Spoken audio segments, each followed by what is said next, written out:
Here in this video, we will be covering venous thromboembolism. A venous thromboembolism is a blood clot that blocks the flow of blood. Thrombo means blood clot and embolism means a circulating particle that causes an obstruction.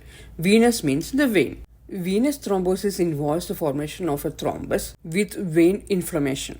We classify it as either superficial vein thrombosis or deep vein thrombosis. Superficial vein thrombosis is the formation of the thrombus in a superficial vein, usually the greater or lesser saphenous vein. Deep vein thrombosis involves a thrombus in a deep vein, most often the iliac or femoral veins. Veins carry blood from the extremities of the body back to the heart. When a vein is blocked, blood pools behind the blockage, causing inflammation, and cells ahead of the blockage can't get the oxygen and nutrients they need. Since the veins return blood to the heart, if a piece of blood clot formed in a vein break off, it can be transported to the right side of the heart and from there into the lungs. A piece of thrombus that is transported in this way is an embolus. The process of forming a thrombus that becomes embolic is called thromboembolism. So, when a blood clot breaks loose and travels in the blood, this is called a thromboembolism. The abbreviation DVT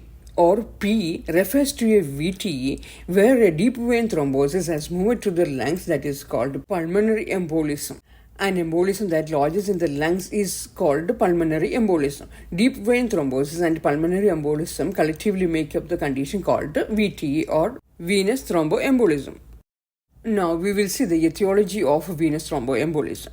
The three key factors called workout triad that causes venous thrombosis are venous stasis, damage of the endothelium. Endothelium is the inner lining of the vein, hypercoagulability. The patient at risk for developing VTE usually has predisposing condition to these three factors. First, we will see venous stasis. Normal venous blood flow depends on the action of muscles in the extremities and the function of venous valves, which allow flow in one direction. Venous stasis occurs when the valves are dysfunctional or the muscles of the extremities are inactive. Venous stasis occurs most often in people who are obese or pregnant, and those are in postpartum period, have chronic heart failure or atrial fibrillation, have been traveling on long trips without regular exercise, have a prolonged surgical procedure, and are in bed rest and immobile for long periods. For example, after spinal cord injury or fractured hip or leg, limb paralysis. And those who are in advanced age, more than 65 years of age, and those who are having stroke, history of varicose vein. These are the causes of venous stasis. Now we will see endothelial damage. Damage to the endothelium may be caused by direct or indirect causes. Direct cause examples are abdominal and pelvic surgery such as gynecologic or urologic surgery. IV drug use, for example, hypertonic IV drugs. Pelvic, hip or leg fractures. History of VTE. Intravascular catheterization, for example, centrovenous catheters, dialysis access catheters, and interlink peripherally inserted central vein catheter. Trauma and bends, pacing wires, local vein damage, repetitive motion injury. These are the direct cause for endothelial damage. Indirect causes examples are chemotherapy, diabetes, sepsis. Damaged endothelium stimulates platelet activation and starts the coagulation cascade. This predisposes the patient to thrombus development. Now we will see hypercoagulability of blood. Blood hypercoagulability occurs with many problems. These include protein C deficiency, protein S deficiency, antiphospholipid antibody syndrome, factor V Leiden defect, or thrombin G20210A defect, hyperhomocystinemia, elevated clotting factor 8 or lipoprotein, elevated factors 2, 9, 11, septicemia. A patient with sepsis is predisposed to hypercoagulability because of endotoxins released from bacteria. Antithrombin 3 deficiency, cancer, especially breast, brain, hepatic, pancreatic, and GI tract, dehydration or malnutrition, erythropoiesis stimulating drugs, high altitude, hormone therapy, high homocysteine levels, nephrotic syndrome. Some drugs like corticosteroids, estrogens predispose a patient to thrombus formation. Polycythemic vera, pregnancy and postpartum period, severe anemia, tobacco use. Women who use tobacco take estrogen-based oral contraceptives and women who are postmenopausal on oral hormonal therapy. Those who are over 35 years old and have a family history of VTE have a very high risk for VTE. Women who take oral contraceptives and use tobacco double their risk. Now we will see the pathophysiology of venous thromboembolism. Although the exact cause of VTE remains unclear, three factors known as Verco-triad are believed to play a significant role in its development. They are endothelial damage, venous stasis, and altered coagulation. Damage to the initial lining of a blood vessels creates a site for clot formation. Direct trauma to the veins may occur with fractures or dislocation, disease of the veins, and chemical irritation of the vein from IV medications or solutions. Venous stasis occurs when blood flow is reduced, as in heart failure or shock, and the veins are dilated as an effect of some medication therapy, and when skeletal muscle contraction is reduced, as in immobility, paralysis of the extremities, or anesthesia. Altered coagulation occurs most commonly in patients for whom anticoagulant medications have been abruptly withdrawn. Oral contraceptive use, elevated CRP levels, and several blood abnormalities also can lead to hypercoagulability. Pregnancy is also considered a hypercoagulable state, as it is accompanied by an increase in clotting factors that may not return to baseline until longer than 6 weeks postpartum. Is increase the risk of thrombosis.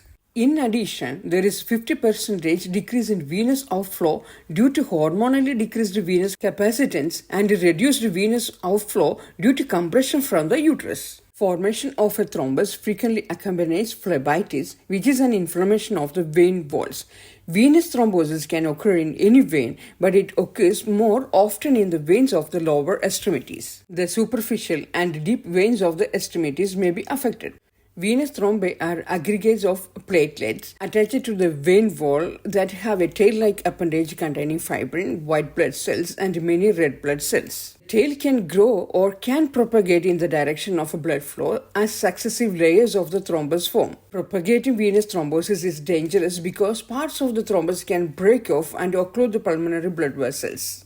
Fragmentation of the thrombus can occur spontaneously as it dissolves naturally, or it can occur with an elevated venous pressure as it may occur after standing suddenly or engaging in muscular activity after prolonged inactivity. After an episode of acute DVT, recanalization, that is, re-establishment of the lumen of the vessel, typically occurs. Lack of recanalization within first 6 months after DVT appears to be an important predictor of post-thrombotic syndrome, which is one complication of venous thrombosis. As a thrombus enlarges, increased number of blood cells and fibrin collect behind it. This makes a larger clot with a tail that eventually blocks the lumen of the vein. If a thrombus only partially blocks the vein, endothelial cells cover the thrombus and stop the thrombotic process. If the thrombus does not become detached, it undergoes lysis or becomes firmly organized and adherent within 5 to 7 days. The organized thrombus may detach and result in an embolus. Turbulent blood flow is a major factor in embolization. The thrombus can become an embolus that flows through the venous circulation to the heart and lodges in the pulmonary circulation, becoming a pulmonary embolism. What are the clinical manifestations of venous thromboembolism? The patient with the lower extremity VTE may have unilateral leg edema, pain, tenderness with palpation, dilated superficial veins, a sense of fullness in the thigh or the calf, paresthesias, warm skin, redness, or a systemic temperature greater than 100.4 degree Fahrenheit. If the inferior vena cava is involved, both legs may be edematous and cyanotic. About 10% of VTEs involve the upper extremity veins. They may extend into the internal jugular vein or superior vena cava. If the superior vena cava is involved, similar symptoms may occur in the arms, neck, back, and face. Clinical manifestations of obstruction of the deep vein include edema and swelling of the extremity because the outflow of venous blood is inhibited. The affected extremity may feel warmer than the unaffected extremity, and the superficial veins may appear more prominent. Tenderness, which usually occurs later, is produced by inflammation of the vein wall and can be detected by gently palpating the affected extremity. In some cases, signs and symptoms of PE are the first indication of deep vein thrombosis. The large DVT creates a severe and sudden venous hypertension that leads to tissue ischemia with resultant translocation of a fluid into the interstitial space. Venous gangrene occurs in 20% to 50% of cases and is associated with a poor prognosis for survival. The patient with a superficial vein thrombosis may have a palpable, firm, subcutaneous cord-like vein. The area surrounding the vein may be itchy, painful to the touch, that is tenderness, reddened and warm in the involved area. A mild temperature elevation and leukocytosis may be present. Extremity edema may occur. Lower extremity superficial vein thrombosis often involves varicose veins. The risk of the superficial venous thrombi becoming dislodged or fragmenting into emboli is very low because most of them dissolve spontaneously. This condition can be treated at home with bed rest, elevation of the leg, analgesic agents, and possibly anti-inflammatory medication. Now we will see the diagnostic studies to find out VTE. Laboratory studies such as activated clotting time, activated partial thromboplastin time, international normalized ratio, bleeding time, hemoglobin, hematocrit, platelet count to be checked. A blood test called a D-dimer test measures levels of a substance that is released when blood clots dissolve. High levels of the substance may be an indication of blood clotting. High results of D-dimer suggest venous thromboembolism. Next test is fibrin monomer complex. It forms when concentration of a thrombin exceeds that of antithrombin. Presence of fibrin monomer complex is evidence of thrombus formation and suggests venous thromboembolism. Next test is non-invasive venous studies. In that, first one is vascular ultrasound. This is a non-invasive imaging test is usually the first choice for visualizing the veins and the flow of blood through them. It is sometimes called a duplex ultrasound because it has two parts. In the first part, the sonographer uses a wand to bounce sound waves off the veins, produce a real-time image on a screen. They might try to compress the vein to see if it collapses normally or if it is stiff with clotting. In the second part, the sonographer bounces sound waves off the blood in the vein to see how it is flowing. When blood flow is normally flowing, it changes the sound waves through something called the Doppler effect. Veins examined for compressibility and intraluminal filling defects to help determine location and the extent of thrombus, most widely used test to diagnose venous thromboembolism. Next test is venous compression ultrasound. It helps for evaluation of deep femoral, popliteal and posterior veins. The normal findings are veins collapse with the application of external pressure. Abnormal findings are veins do not collapse with the application of external pressure. Failure to collapse suggests a thrombus. Next is invasive venous studies. In that, the first test is computed tomography venography. It uses spiral CT to evaluate veins of the pelvis, thighs, and calves after injection of a contrast material. May be done simultaneously with a CT angiography of pulmonary vessels for patients being evaluated for venous thromboembolism. Next test is contrast venography or phlebogram. It is an X-ray determination of a location and extent of clot using contrast media to outline filling defects, identifies the presence of collateral circulation. It is more invasive than other imaging tests, but it is considered more accurate and may be used if other tests are inconclusive. An X-ray technician will insert a tiny tube into one of the large veins and then thread it up into the area they want to photograph to deliver the contrast dye. Then they will take the X-rays. Next test is magnetic resonance venography. Magnetic resonance imaging can be more reliable than ultrasound for examining the pelvis, abdomen and chest. It uses MRI with specialized software to evaluate blood flow through veins. It can be done with or without contrast. It can distinguish acute and chronic thrombus. If the symptoms indicate pulmonary embolism, the healthcare provider might start by putting a pulse oximetry sensor on the end of the finger to measure oxygen levels in the blood. Low oxygen levels could be caused by pulmonary embolism or by another lung or heart condition. X-ray can diagnose other possible causes of the symptoms, including lung and heart conditions. CT pulmonary angiography is a standard test for pulmonary embolism. CT scan produces 3D imaging of the veins and arteries of the lungs. Pulmonary angiogram test will offer definitive results. For this pulmonary angiogram, an X-ray technician will insert a tube into one of the large veins and then thread it up into the chest area to deliver contrast dye. Then they will take the X-ray. The objectives of treatment for DVT are to prevent the thrombus from growing and fragmenting, thus risking pulmonary embolism, recurrent thromboemboli, and post-thrombotic syndrome. Anticoagulant therapy can meet these objectives. Administration of a medication to delay the clotting time of blood, prevent the formation of a thrombus in post-operative patient, and prevent the extension of a thrombus after it has formed.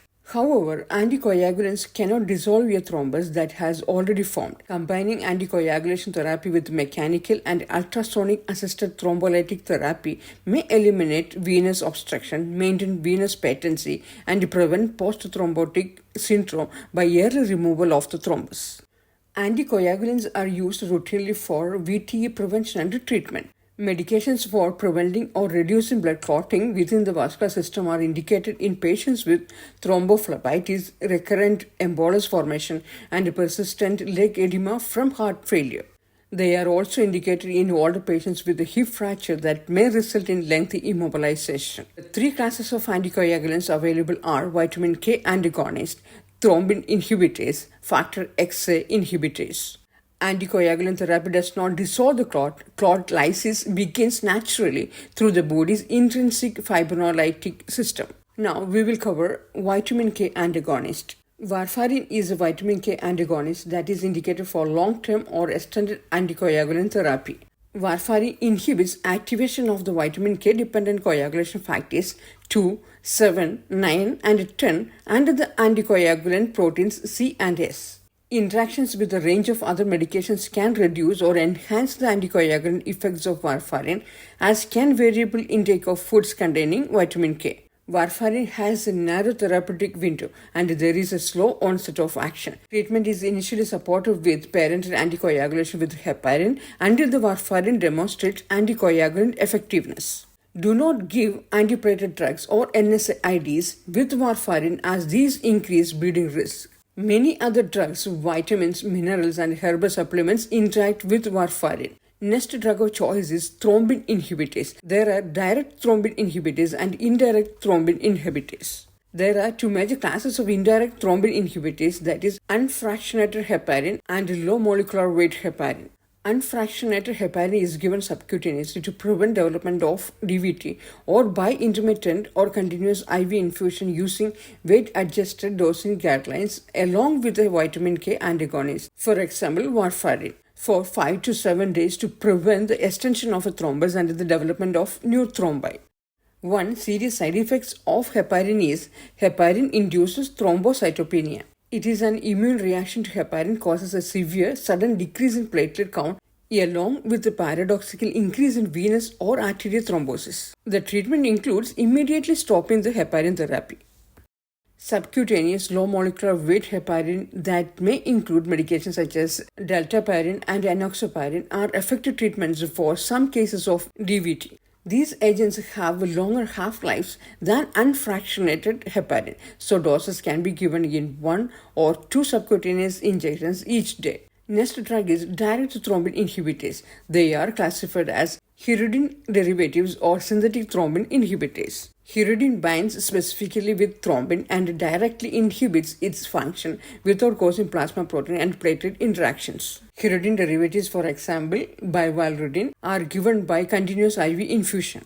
Bivalirudin is given to patients with or at risk for HIT, that is heparin-induced thrombocytopenia. Next medication is synthetic direct thrombin inhibitor. Example is argatroban. Like bivalirudin, it is an alternative to heparin for the prevention and treatment of heparin-induced thrombocytopenia. Dabigatran is an oral direct thrombin inhibitor. It is mainly used for VTE prevention after elective joint replacement. It is used to reduce the risk of stroke and systemic embolism in patients with non-valvular atrial fibrillation and is also used for acute and extended therapy for patients with VTE. Dabigatran has 5 major advantages compared to warfarin. It has rapid onset, no need to monitor anticoagulation, few drug-food interactions, lower risk for major bleeding, and a predictable dose response. Next drug of choice is factor XA inhibitors. It inhibits factor XA directly or indirectly, producing rapid anticoagulation. These include fondaparinux, rivaroxaban, apixaban, and edoxaban. All are used for both VTE prevention and treatment. Patients with confirmed VTE should receive initial treatment with either low molecular weight heparin, unfractionated heparin, an oral factor XA drug, oral vitamin K antagonist. Active treatment of VTE should continue for at least 3 months. Another treatment option for patients with a thrombus is catheter-directed administration of thrombolytic drugs. For example, urokinase and TPA. Catheter-directed thrombolytic therapy lyses and dissolves thrombi in at least 50% of patients. It dissolves the clots, reduces the acute symptoms, improves deep venous flow, reduces valvular reflex, and may help to decrease the incidence of PTS, that is post-thrombotic syndrome. Thrombolytic therapy, for example, atoplase, is given within the first 3 days after acute thrombosis. Therapy initiated beyond 14 days after the onset of symptoms is significantly less effective. The advantage of thrombolytic therapy include less long-term damage to the venous valves and a reduced incidence of post-thrombotic syndrome and chronic venous insufficiency. Next management option is endovascular management. Endovascular management is necessary for DVT when anticoagulant or thrombolytic therapy is contraindicated. The danger of PE is extreme or venous drainage is so severely compromised that permanent damage to the extremity is likely to occur. A thrombectomy may be necessary. This mechanical method of clot removal may involve using intraluminal catheters with a balloon or other devices. Some of these spin to break the clot and others use oscillation to break up the clot to facilitate removal. Ultrasound-assisted thrombolysis may be another option. This intervention uses burst or continuous high-frequency ultrasound waves emanating from the catheters to cause cavitation of the thrombus, making it more permeable to the thrombolytic agent. A vena cava filter may be placed at the time of thrombectomy or thrombolysis. This filter traps large emboli and prevents pulmonary embolism. In patients with chronic iliac vein compression, balloon angioplasty with stent placement may successfully treat the patient's chronic leg symptoms.